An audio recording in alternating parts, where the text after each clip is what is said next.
The African American Legend series highlights the accomplishments of blacks in areas as varied as politics, sports, aviation, business, literature, religion, and education. We'll explore how African Americans have succeeded in areas where they'd been previously excluded because of segregation, racism, and lack of opportunity. I'm your host, Dr. Roscoe C. Jr., and with us today is basketball legend and coach Floyd Layne from City College. Hi, Floyd. Hi, Roscoe. Well, recently, Madison Square Garden had a celebration of the 10 greatest moments in Madison Square Garden history, and your 1950 City College basketball double championship was there, and you represented them. How did that feel?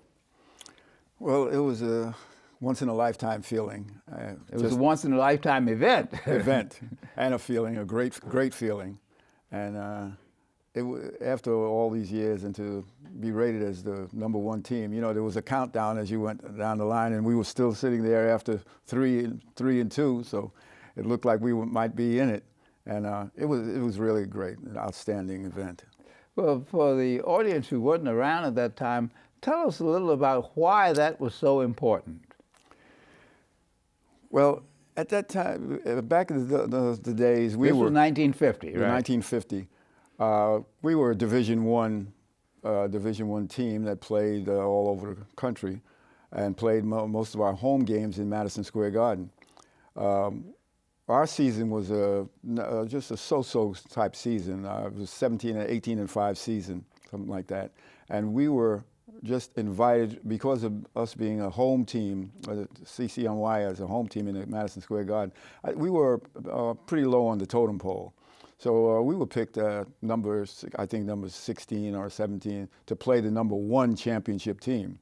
So we weren't rated very highly at that time. This was in the National Invitation Basketball Tournament? The NIT, which was the major tournament in those days, back in those days.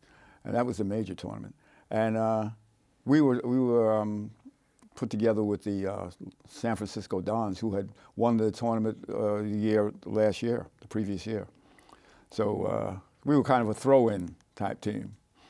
And we came fortunate enough to be successful and beat the Dons. And then we had to move on. Well, how'd you do that? I know City College was known for passing and cutting.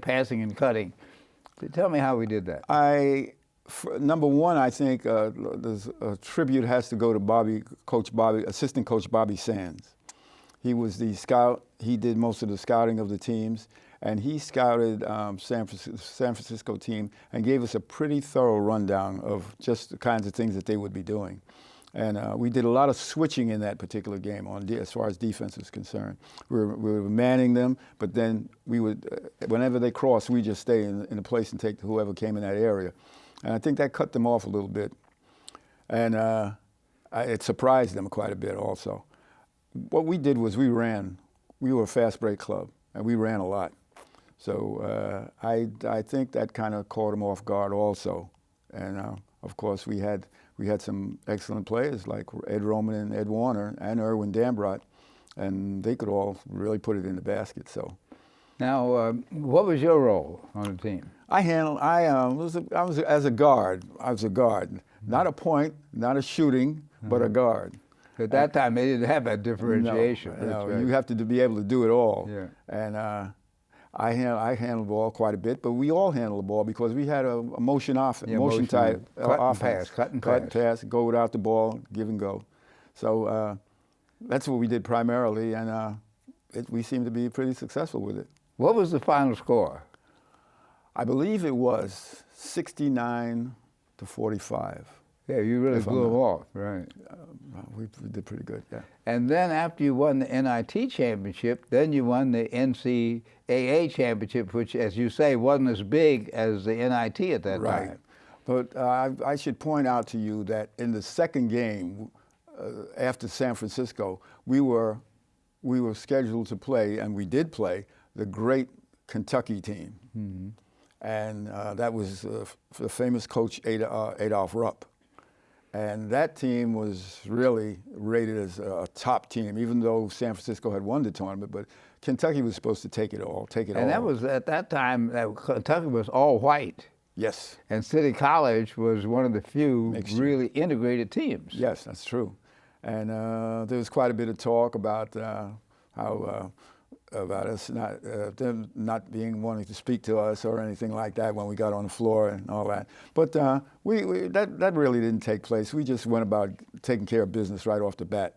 And we started off from the very beginning. The first tip we got, we went out on a fast break. We laid it up, and we never looked back after that.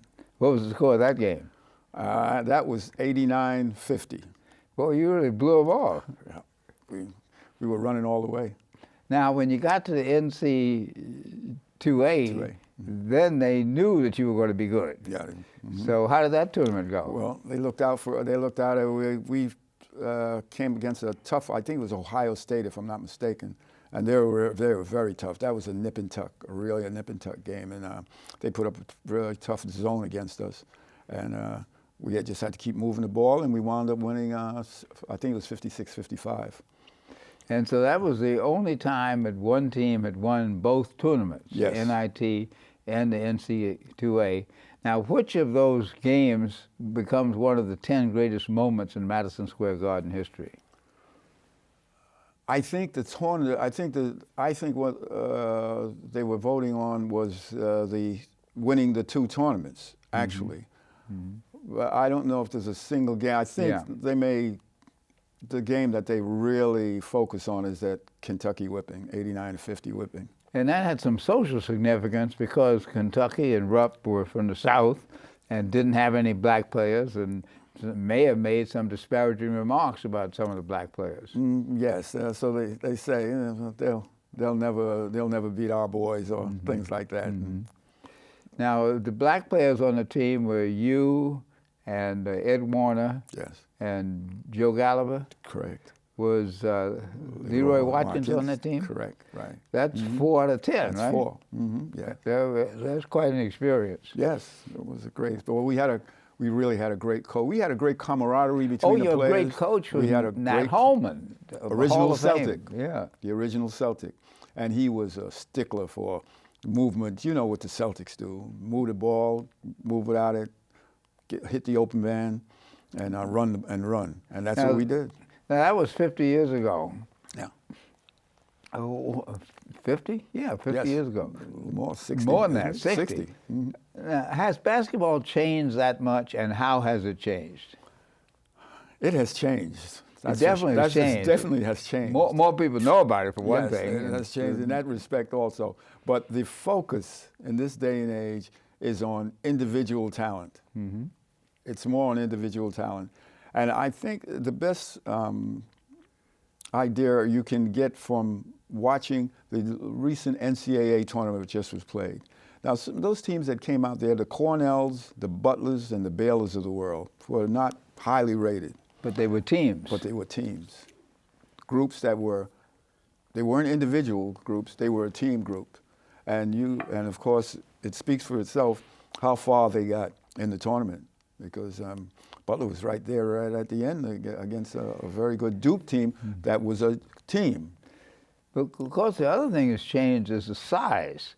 You were considered to be tall when you played. I was one of the first. I was one of the first big guards in the. How tall were you when you played? About 6'3.5", almost 6'4". Yeah, there you go. But and now shrunk since you'd then. be short today. Now, part of that is genetics, and part of it is the fact that coaches take the time to teach tall people how to move, how to shoot, and so on. So in the old days, when you had a 7-footer, or somebody like George Mikan who was 6'10", they didn't move very well. No. They put them close to the basket. They just keep dumping the ball in there. That's right. Now they can move. Yes. They can move and run, and that's because of the training that occurs. That's true. Very true. A lot of individual fundamentals are being stressed, but a lot of defense is not being stressed. Now let's talk about that. Now, tell me, what are the elements of defense that are not being stressed? Seeing the man and seeing the ball, moving your feet. Moving your feet. Moving your feet, being aware at all times. Hands. So many players play with their hands down. You know, talking on defense. All those critical points, and knowing what's going on around you, knowing what time it is, as the youngsters say in this day and age, knowing what's going on at all times, seeing your man, seeing the ball. Now, is that the lack of defense because of poor coaching or because the players don't follow what the coaches tell them to do? I think it's a combination. It can be a combination. Some coaches do it, and some. But if a coach wants you to do that, that's what he insists upon. That's what he's got to make you do. I've had the unfortunate experience since our playoff game, when we got into the playoffs, we weren't prepared for the playoff game against DeWitt Clinton, and some of the players went away during the Regents Week, and that's very important. The emphasis should have been to be there for the scrimmages. We scrimmaged Manhattan Center, John F. Kennedy, and some of the old timers came in. And we didn't have our main players there. 3 or 4 of them weren't there because they had gone away. Now when they came back, they weren't really ready to go at it. Now, we're talking about Floyd Layne, the coach, because your distinguished career goes far beyond your outstanding work with the City College team and that history. You have coached at the college level, the high school level, the AAU level, the team level, the community level. Which of those coaching venues have you enjoyed the most? The combination of coaching at City, coming back and coaching at City College and winning and traveling with the team to different Division I schools, and the professional area where I had the Pro-Am team with some really great players, the Archibalds and the Cowanses and the Monroes and Johnny Mathises and all of those players. And coaching at City College with Richie Silvera and the rest of those kids that How won. many years did you coach at City College? I think it was 15 years, about 15 years. 15 years. Yeah. Mm-hmm. Why'd you stop? Well, They stopped you.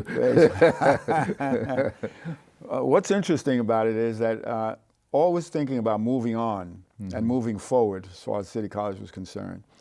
I was in contact with one of my players that I played on the Globetrotters briefly. When I came out of the service, I played briefly with the Globetrotters before I returned to school. And a fellow named Joe Bourne was working at the UN as a security officer. He met a gentleman by the name of Charles Manyang, who was a person that was a representative from the Sudan. He had a cousin who was 7 feet tall and played for the national Sudanese team. So the conversations went, and he wanted to come to the States. Joe told him he had a coach that could really, that could coach him and maybe get him into the school. He was ready for college. And that's what took place. We got him a visa to come to the States. We had him ready to come to City College, and he was not accepted because he had limited skills as far as the English language was concerned. This young man, we went back and forth with this young man, and his cousin brought his cousin in from the Sudan, also a fellow named Edwin Bona. He was 6'8", 7-footer and a 6'8"er. We weren't able to get both of them in, and I won't go into details about getting them in. I passed them on to a good friend of yours, Howie Evans, who was assistant coach at Fordham University. Howie spoke to Tom Penders.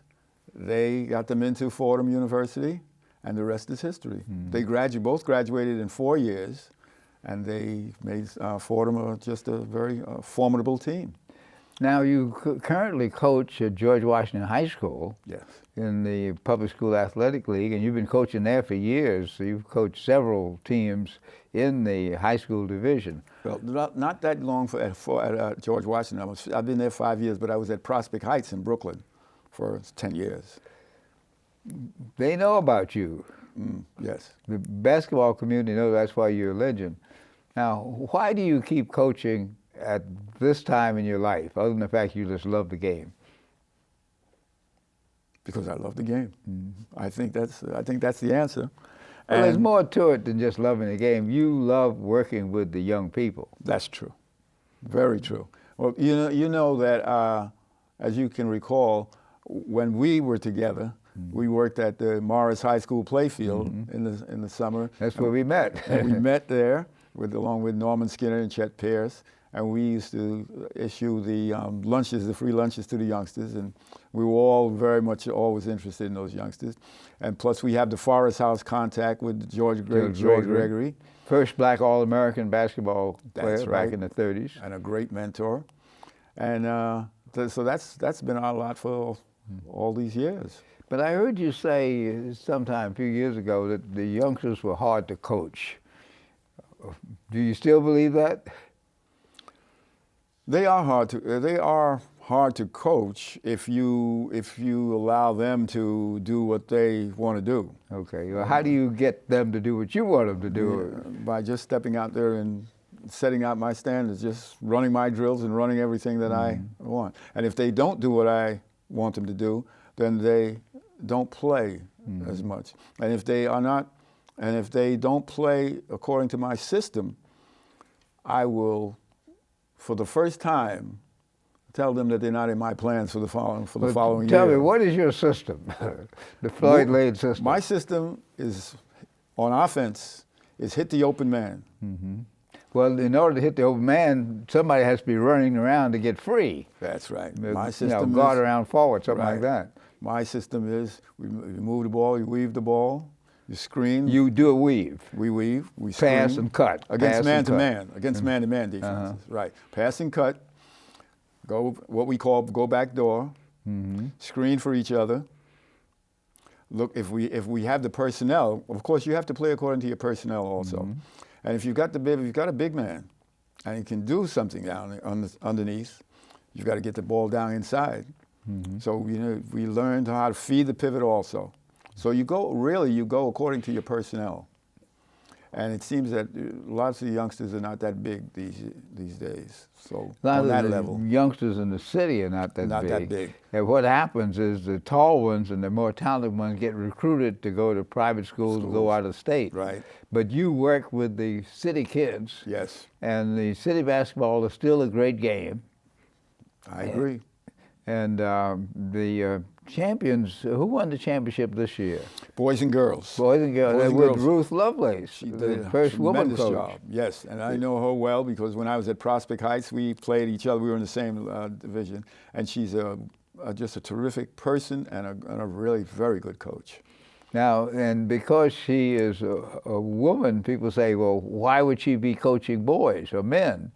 But coaching is coaching, whether you're coaching men, women, or kids. That's right. If you coach, if you've got that game, if you've got those skills, and you've got it up in your head, then you just take part in it. I coached many women's clubs at FIT. I know you did. Yeah. So, but as long as they're ready to go at it, you know what you're doing. That's what counts. Now, what are the best basketball drills that you use to develop skills? Dribbling drills, passing drills, fast break drills, fast break, two-hand chest pass drills, over the head drills, all kinds of drills that build your ability to pass the ball and dribble the ball. Then the layup. Then of course when you're talking about scoring and etc., it's the layup drills. Naturally layup. Well, what about shooting? Because everybody likes people who shoot from a long distance and make a lot of shots. What about that? Well, you can live by the jump shot and you can die by the jump shot. But if you have somebody who's good, you can win by the jump shot. Now, True. what does it take to develop that type of skill? Practice. Practice. Practice. I can safely say that because sitting in front of you is a person that really wasn't that good a shooter. But practicing and practicing, as time went on and as I developed and grew older, I learned to knock it down pretty well too. Also, so it's practice. Well, one of the things that they say about the city game is many of the kids learn on the playground and don't get certain basic skills, but they learn how to shoot, they learn how to drive. Right. How do you harness that? By giving them those fundamental drills that I was speaking about. By giving them, if they're receptive of those drills, then they practice it and do what they're instructed to do. So you have to have those in your fingertips, and you have to pass it on to them. And these fellas that put it through their legs, they're meaningless efforts, putting it through their legs and going nowhere. It takes a lot of skill to do it, but it does help the game. It's very nice, but it achieves nothing. And our number one purpose is to achieve score and get to the basket. And therefore, you want to put that ball down in front of you, go past your man, right or left, either way. So putting it through your legs is very nice for the crowd to clap and see, but it's accomplishing nothing. Now, let's talk about what's happening to minority youth, particularly in sports and in basketball. Apparently, there's a new trend where the very good players go to college for a year to get ready for the professionals and then go. And a lot of the players who are not as good don't pay attention to their academics because they think they too are going to go. What is your observation as to how that has affected the way in which young people relate to their schoolwork? It's a very sad issue, Roscoe. It's really very troubling. And as you know, I've given you an article in regards to a young man who's leaving in a high school here in New York, who went to Cincinnati, and he has left and gone right after one semester, and I don't know if he's completing that semester. Mm-hmm. He's opted for the draft.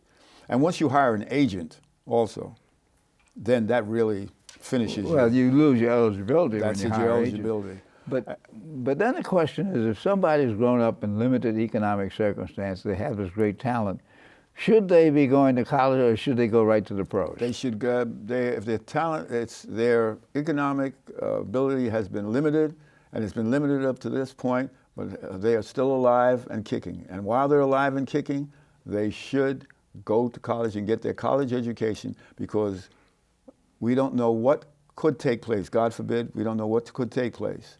So therefore, once you have your college education, and that's better than 2 to 3 years at least, you can always fall back. God forbid if something happens to you as far as your injury is concerned, you can always fall back on that college education and practice whatever your profession is.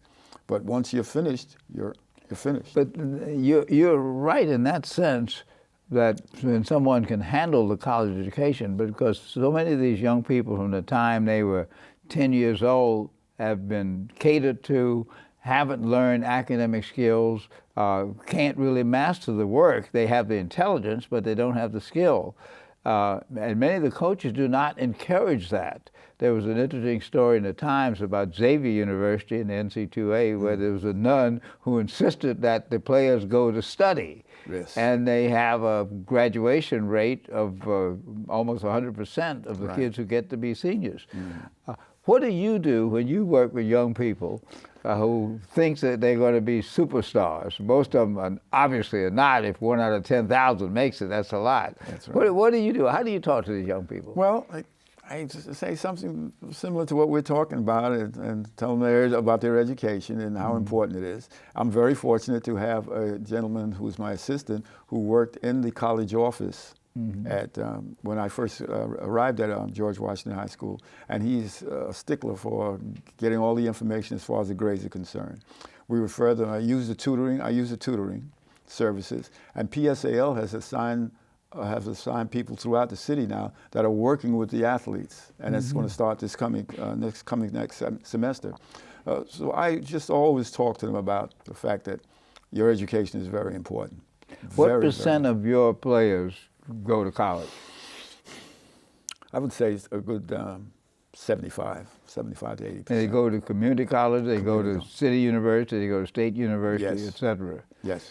And have you ever had the occasion of one of your players who went to college and got a profession and came back and told you that he or she was a lawyer or a doctor or architect? Have you had that happen to you? Maybe not on the lawyer-doctor category, but I've had quite a few of them that have gone into profession like psychology and teaching, et cetera, and they've always come back and said how happy they were that I stuck behind them and pushed them to get their education and get their degree, because obviously they're not playing professional ball. And most of them, even the larger colleges, are not really going to play professional ball. That's true. It's about learning the teamwork and the camaraderie and the like. That's but right.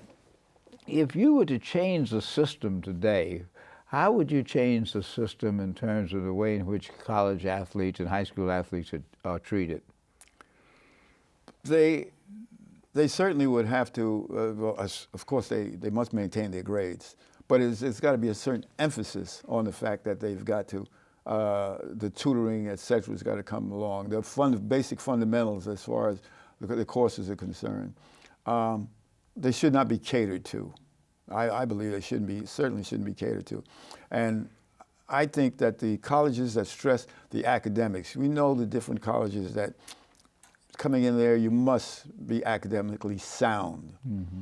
And I think they should be given this preparatory work to make sure that when they come into, well, they have the SATs, et cetera, all those things, should be more emphasized in the high schools so that when they apply for the colleges, they'll have to be sound. And then we have to follow up in the colleges with making sure that they maintain their grades, that their grades, they're closely watched as far as their subject material is concerned, and that they've been taken care of as far as their tutoring is concerned, if they need it. Well, the John Hunter Memorial Camp Fund is going to honor you and honor me, recognizing you for your outstanding leadership and recognize me for being around. And so we will be celebrating Floyd Layne, basketball legend and coach. Thank you again to be with us on African American Legends. Take care, Floyd. Thank you, Roscoe.